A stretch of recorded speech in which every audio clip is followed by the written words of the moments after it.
नमस्कार, स्वागत है आपका इंडिया न्यूज के digital platform India news national पे और आपके साथ मैं हूं गौरव सिंह। बात हो रही है एक बहुत बड़ी वैश्विक महामारी यानी कि ओमिक्रॉन की, जो अब लगातार पांव पसार रही है।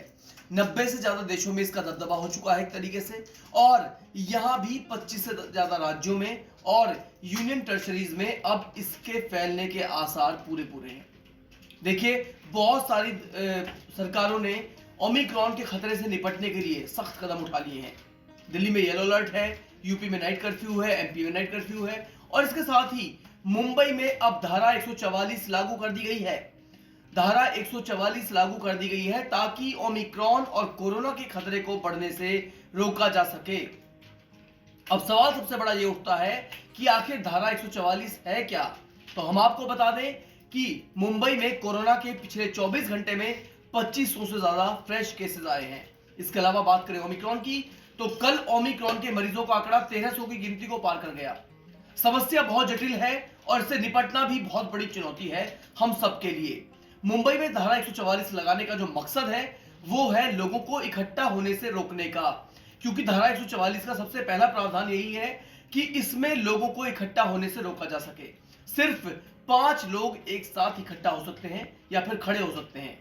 पब्लिक प्लेसेस पे इससे ज्यादा लोग एक साथ ग्रुप बना के खड़े नहीं हो सकते, यानी एक तरह से बीमारी का ट्रांसमिशन एक दूसरे के में ना हो पाए। इसी मकसद से धारा 144 वहां लगाई गई है।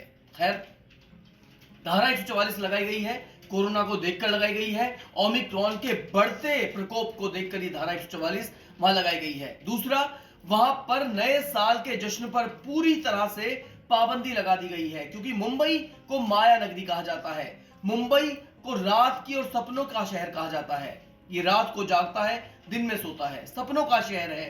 पूरी रात सेलिब्रेशन होते हैं, और खास तौर से जब मौका होता है नए साल का, तो मुंबई कभी सोती ही नहीं है। मुंबई में पूरी रात जश्न मनाया जाता है, और उसी जश्न को रोकने के लिए, उन्हीं लोगों को इकट्ठा होने से रोकने के लिए जितने भी बार हैं, क्लब्स हैं, डिस्कोज हैं, सबको रोक दिया गया है। धारा 144 लगाने का जो मकसद है वो यही है सरकार का, कि मुंबई में जश्न पर पाबंदी हो सके और लोगों की गतिविधियों को रोका जा सके। खैर, अब हम आपको बता दें, धारा 144 जब लगती है उसे तोड़ने का, अगर आप उसे तोड़ते हैं तो उसमें क्या कुछ सजा के प्रावधान है।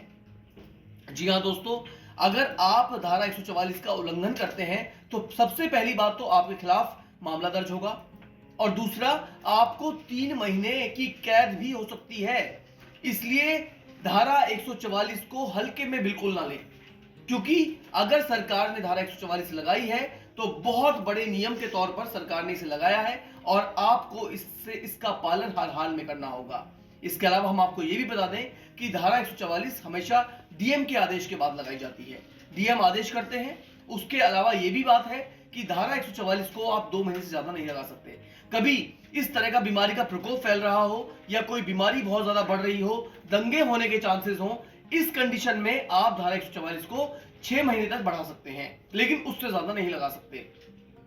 तो ये सब चीजें हम आपको बता रहे हैं धारा 144 से जुड़ी, ताकि आप भी सावधान रहें, सजग रहें। हम आपको बता दें कि धारा 144 और कर्फ्यू में भी बहुत बड़ा फर्क है। अब आप कहेंगे, जब इतना बड़ा प्रकोप फैल रहा है कोरोना का या फिर ओमिक्रॉन का, तो फिर कर्फ्यू क्यों नहीं लगाया। देखिए, कर्फ्यू में फर्क है।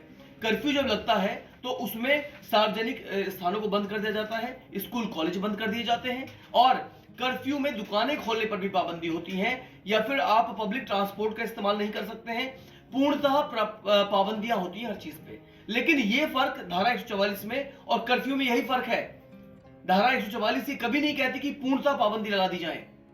वो कहती है डिस्टेंसिंग मेंटेन करो, आप प्लानिंग से बचो, आप इकट्ठे होने से बचो, आप किसी रणनीति का हिस्सा ना बने, आप किसी स्वास्थ्य संबंधी कोई आदेश जारी किया गया है तो उसे तोड़ने वाले ना बने। इसलिए धारा 144 वहां लगाई गई है मुंबई में, ताकि लोग इकट्ठा ना हो सके, जश्न ना मना सके, 5 लोगों के इकट्ठा होने पर पाबंदी हो सके। तो ये था पूरा सार धारा 144 का जो हमने आपको सुनाया है। कोई भी कंफ्यूजन हो तो फौरन हमें कमेंट कीजिए, हम उसे दूर करेंगे। वीडियो अच्छी लगी तो लाइक करें, शेयर करें, और देश और दुनिया की तमाम बड़ी खबरों के लिए लगातार देखते रहिए इंडिया न्यूज नेशनल। धन्यवाद।